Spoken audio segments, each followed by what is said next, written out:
Hello student, आपका हमारे YouTube channel पर स्वागत है।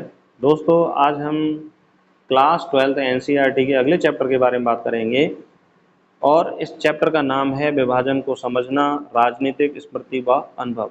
तो किस तरह से देश का विभाजन होता है, उसके क्या कारण रहते हैं, इन सभी के बारे में हम इस चैप्टर में बात करेंगे। चलिए हम शुरुआत करते हैं। 15 अगस्त 1947 में देश की आज़ादी की खुशी विभाजन की हिंसा और बर्बरता से बदरंग हो गई। ब्रिटिश भारत का दो संप्रभु राज्यों में बांटा जाता है, भारत और पाकिस्तान। पाकिस्तान, पश्चिमी पाकिस्तान और पूर्वी पाकिस्तानों में बंटवारा किया।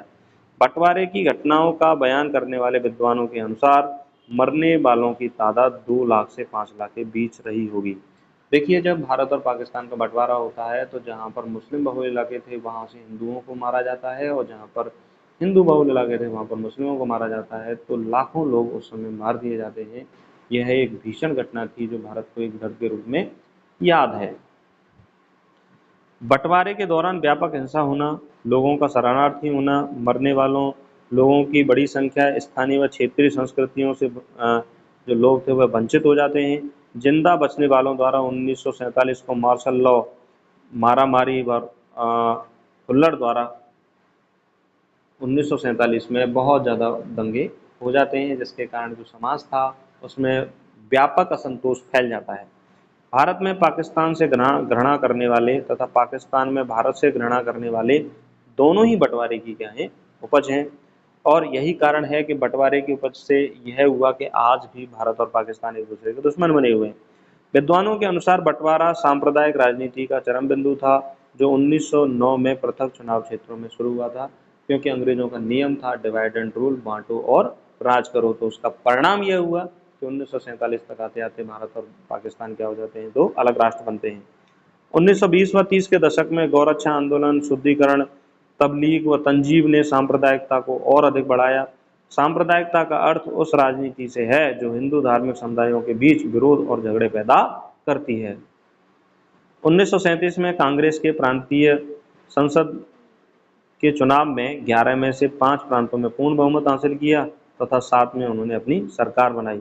उर्दू कवि मोहम्मद इकबाल ने 1930 में मुस्लिम लीग के अधिवेशन का अध्यक्षीय भाषण देते हुए उत्तर पश्चिमी मुस्लिम राज्य की जरूरत पर जोर दिया।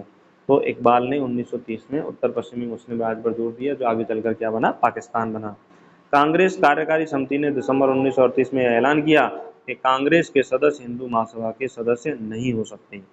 1940 में मुस्लिम लीग ने उपमहाद्वीप के मुस्लिम इलाकों के लिए समिति स्वायत्तता की मांग करते हुए प्रस्ताव पेश किया, और मुस्लिम लीग की स्थापना होती है ढाका में 1906 में, और हिंदू महासभा की स्थापना होती है 1915 में। 1942 में भारत छोड़ो आंदोलन के कारण अंग्रेजों का सत्ता हस्तांतरण के बीच बातचीत के लिए वो तैयार हो जाते हैं, और भारत छोड़ो आंदोलन इतना व्यापक था कि अंग्रेजों को मजबूर होना पड़ता है कि उन्हें भारत को आज़ाद करना ही पड़ेगा। नेक्स्ट पॉइंट है, जिन्ना के अड़ियल रवैये के कारण 1945 की सत्ता हस्तांतरण की वार्ता असफल रहती है। जिन्ना इस बात पर अड़ गए कि कार्यकारिणी सभा के मुस्लिम सदस्यों को चुनाव करने का अधिकार सिर्फ मुस्लिम लीग को ही होना चाहिए। 1946 के प्रांतीय चुनाव में सामान्य सीटों पर कांग्रेस और मुसलमानों के लिए आरक्षित सीटों पर मुस्लिम लीग को भारी सफलता मिलती है। कांग्रेस व लीग द्वारा कैबिनेट मिशन के सुझावों की अलग अलग व्याख्या से कैबिनेट मिशन भी क्या हो जाता है, असफल हो जाता है। केवल महात्मा गांधी उत्तर पश्चिम सीमा प्रांत के नेता खान अब्दुल गफ्फार खान ही अंत तक विभाजन का क्या करते रहे, विरोध करते रहे, और उन्होंने कहा कि भारत का विभाजन कभी नहीं होना चाहिए। लेकिन जिन्ना अपनी बात पर अड़ जाता है और अंत में भारत का विभाजन हो जाता है। मुस्लिम लीग ने 16 अगस्त 1946 को प्रत्यक्ष कार्रवाई दिवस मनाई जाती है, और उस प्रत्यक्ष कार्रवाई दिवस में कलकत्ता में क्या हो जाते हैं, दंगे हो जाते हैं। मार्च 1946 में कांग्रेस हाईकमान ने पंजाब को मुस्लिम बहुल और हिंदू सिख बहुल दो हिस्सों में बांटने के प्रस्ताव को मंजूरी दे दी जाती है। तो आधा पंजाब क्या है, पाकिस्तान में आ जाता है, और आधा पंजाब कहाँ जाता है, भारत में आ जाता है। देश विभाजन के बाद पाकिस्तान गए उर्दू भाषी लोगों को वहाँ मुहाजिर अप्रवासी कहा जाता है। ये लोग सिंध के कराची और हैदराबाद इलाके में रहते हैं। और अगला पॉइंट है, सांप्रदायिक सद्भाव बहाल करने के लिए गांधी जी द्वारा नोआखली, वर्तमान में बांग्लादेश में स्थित है, और कलकत्ता तथा दिल्ली आदि स्थानों पर दौरा किया जाता है, जिससे सांप्रदायिक दंगे ना हो और उसमें हिंदू मुस्लिम एकता बनी रहे। अनेक इतिहासकार मौखिक इतिहास के रूप बारे में अभी भी शंकालु हैं कि भाई मौखिक रूप से जो बताया जाएगा वह जरूरी नहीं है कि हमेशा ही सही सिद्ध हो। बंगाली मुसलमानों द्वारा जिन्ना के द्विराष्ट्र सिद्धांत को नकारते हुए 1931 में बांग्लादेश की स्थापना होती है।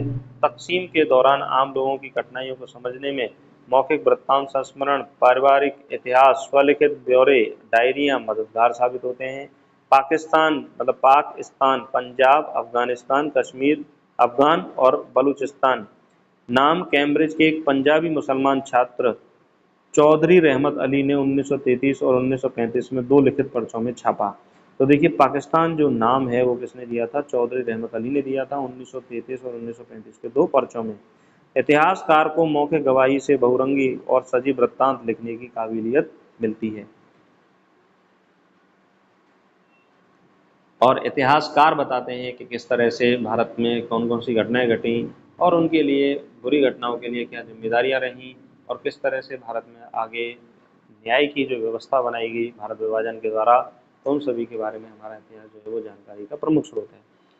दोस्तों आशा करता हूँ कि आपको ये चैप्टर समझ में आया होगा। अगर आपको ये चैप्टर समझ में आए तो चैनल को जरूर सब्सक्राइब करें और हिस्ट्री की जो क्लासेज हैं एनसीईआरटी हिस्ट्री की क्लासेज बहुत ज़्यादा महत्वपूर्ण है। फास्ट रिवीजन के तौर पर भी आप इन क्लासेस को देख सकते हो, तो आप इन क्लासेस का अध्ययन जरूर करें। और इसी के साथ मैं तो ये कहना चाहूँगा कि आप यदि सारी क्लासेस का अध्ययन करेंगे तो निश्चित रूप से आपकी परीक्षाओं में जो भी पॉइंट हैं जो गाइडों में आपको नहीं मिलते वहाँ वो पॉइंट आपको यहाँ पर मिलेंगे और वो बहुत ज़्यादा आपके लिए लाभदायक रहेंगे। इसी के साथ आप अपनी तैयारी को स्ट्रॉन्ग करते रहिए और हमारे साथ जुड़े रहिए। नमस्कार, धन्यवाद।